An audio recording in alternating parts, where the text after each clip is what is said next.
আমরা চলে এসেছি আমাদের হলুদের জমিতে। এই হলুদ জমিতে অনেকগুলো ঘাস জমেছে, তাই এখানে নিড়ানি চলছে।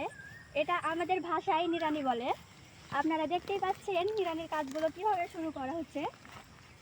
আর প্রায় কিছুটা মতো এই নিড়ানি হয়ে গেছে।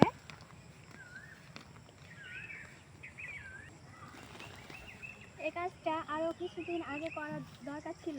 এখানে প্রচুর ঘাস জমে গেছে, তাই এটার আগাছাগুলো পরিষ্কার করতে অনেক দিন সময় লাগবে।